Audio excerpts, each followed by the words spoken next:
going on, everyone? So the Los Angeles Lakers took another loss, and it is incredibly frustrating watching this team just regularly beat themselves.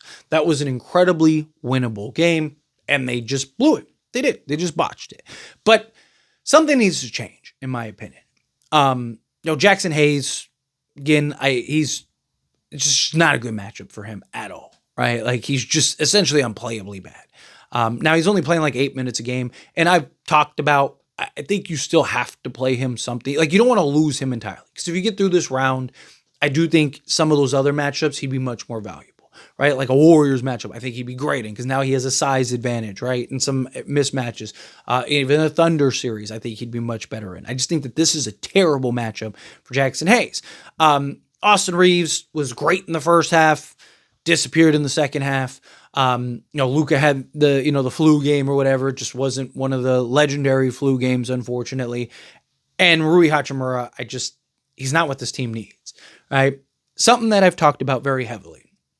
Talked about it last season, talked about it going into this postseason, right? What happens when the offense dries up? What happens when you can't get stops and your offense isn't working, right? Lakers have not been great offensively through these 3 games. LeBron tried to carry this last game, and he wasn't able to carry it by himself, right? To a win, right? He tried, he did everything. But like I said, Austin Reeves was not great offensively towards the back end of the game. He started off hot, looking good, and then just kind of trickled away, right? Rui Hachimura's not hitting shots. You have to change the starting lineup, right? I think you have to start making some tough calls, some tough choices. And I just think at this point, I think you need to bring Rui off the bench. There's concerns about losing him without a doubt, right? Like, that's usually people's like, hey, man, but you'll lose Rui. Yeah, but if you lose the series, who cares, right? Like, at the end of the day, you're in trouble, right? Could you maybe start, a Vando over Jackson Hayes? Maybe. But even then, like, I still think you should stick with Hayes, at least to start the game, kind of help structure. But I think you need some more defense in the starting unit, right?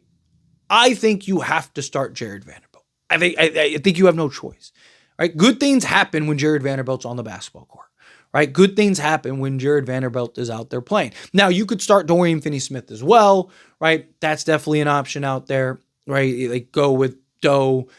Again, another guy that can do some things out there, right? He hasn't been shooting the ball exceptionally well, but he does so much for you. Defensively, rebounding, dirty work, hustle plays, all of that. You got to change something up, right? We have to. Again, this is now 3 games in which you've seen some of these issues present itself. Lakers defensively were great in game 2, right? Really did some things in game 2, but the offense wasn't there, right? I think you need to continue to trust Luka, LeBron, and Austin Reeves to handle a bulk of your offense. Hopefully Luka doesn't have another flu game on Sunday. And another thing that I've talked about is Luka likes to get going in the first quarters, right? So you don't need all the other offensive weapons when Luka's going to try to give you 30 in the first, right? You need the better complementary piece. I wouldn't even hate if you wanted to bring Reeves and Luka off the bench, Reeves and Rui off the bench, not Luka.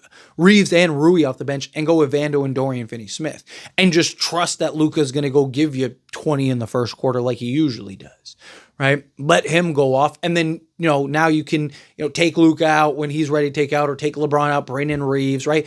I just think you have better lineup structure. Right. So if you go with the starting 5, or you could even go with Jordan Goodwin if you want, whatever he did. I thought he had some nice plays, some nice sequences. But like, let's say you went with, Luka, let's say for positions. Let's say you go Luka, Goodwin, right, with Jared Vanderbilt, LeBron James, and Jackson Hayes. That's your starting 5. Now your bench 5 is Gabe Vincent, Austin Reeves, Dorian Finney-Smith, Rui Hachimura. And then, you go small ball and keep Vando and do all that stuff, and LeBron at the 5 and all that, right? I just think that that's a much better approach for this team. I think something needs to change. I think the Lakers you got to do something, right? Like, again, I don't think it's Chicken Little, the sky is falling yet. I know a lot of Laker fans feel that way. I know a lot of Laker fans are not super thrilled about this loss. I'm not super thrilled about this loss either because this is a game that was in our grasp. We had it. It was right there. It was 103 to 103 with 4:37 left. Lakers scored 1 point. And it was an Austin Reeves free throw in which he missed the other one. Right? It's frustrating because the Lakers love to beat themselves. Time and time again, all season long, we've seen this team just regularly find ways to beat themselves. Regularly find ways to just put themselves behind the eight ball. And it's just like, it's just frustrating. But again, even despite the frustrations, I don't want to overreact. I talk about the pendulum swing all the time. Right? I always try to stay here because you don't know. Right? Lakers win game 4, go home, win game 5. All of a sudden, they're up 3-2, looking to close in Minnesota. Right? Like, you don't know what's going to happen. Right? I think this series is probably going to go 7 now because the Lakers really going to beat this team 3 times. Probably not. Never say never. Stranger things have happened, but more likely than not, I think if Lakers lose game 4, then I think it's Chicken Little, the sky is falling. Because I don't trust and I don't think that the Lakers are going to be a team that is going to win, is going to be able to beat this Minnesota team 3 times. I talked about it. This team is Minnesota, right, is a bad matchup for the Lakers. It's why I didn't want to play them in the first round.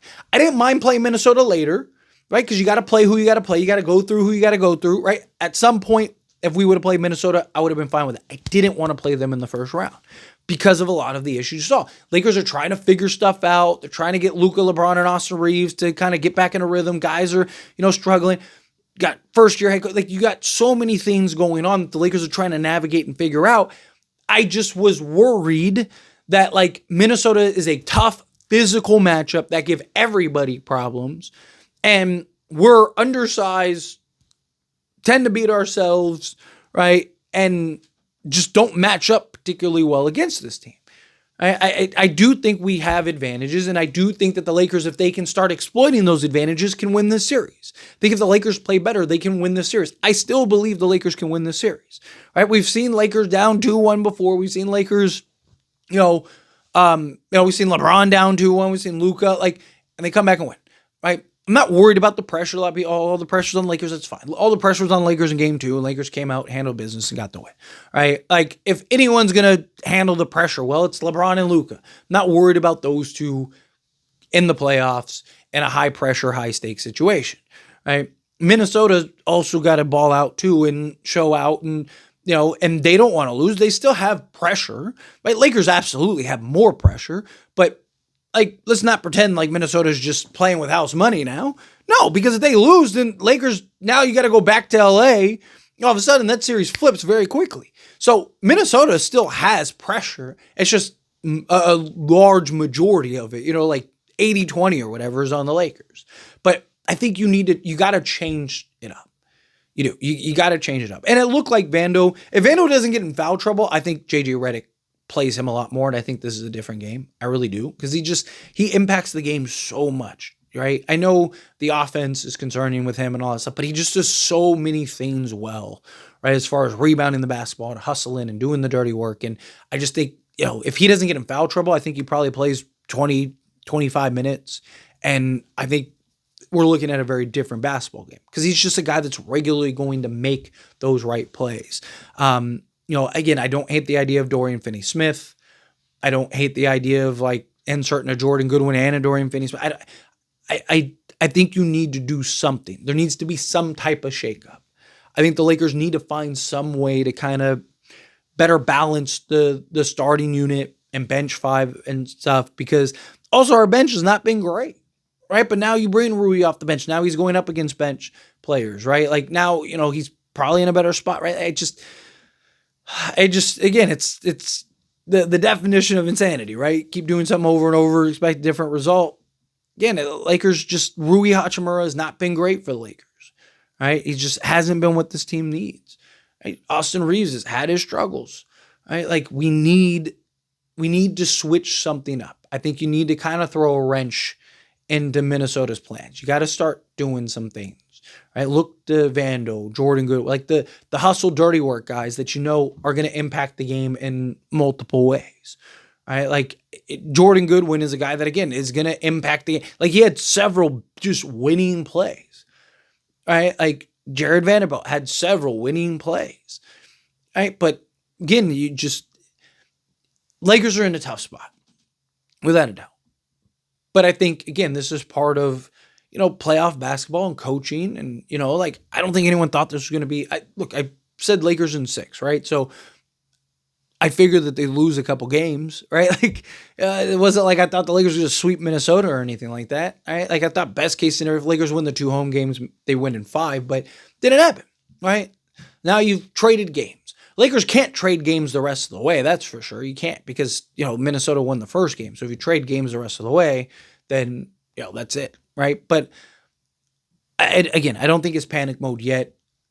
It's just, you got to change. You got to fix something. You got to fix it up. But anyway, as always, this is a discussion. Pass a question to you. Let me know your thoughts and opinions down in the comments below. What do you think? Feel what are your thoughts? Do you agree with me? Disagree with me? Kind of mixed in the middle. How do you feel? Whatever your thoughts are. Either way, I'd love to hear it. So let me know down in the comments below. That being said, if you haven't liked this video, hit that like button. Helps me out. So we enjoy these types of videos, and I truly appreciate it. Not subscribe channel, hit that subscribe button. Turn on the bell notifications. Appreciate y'all. See you in the next one.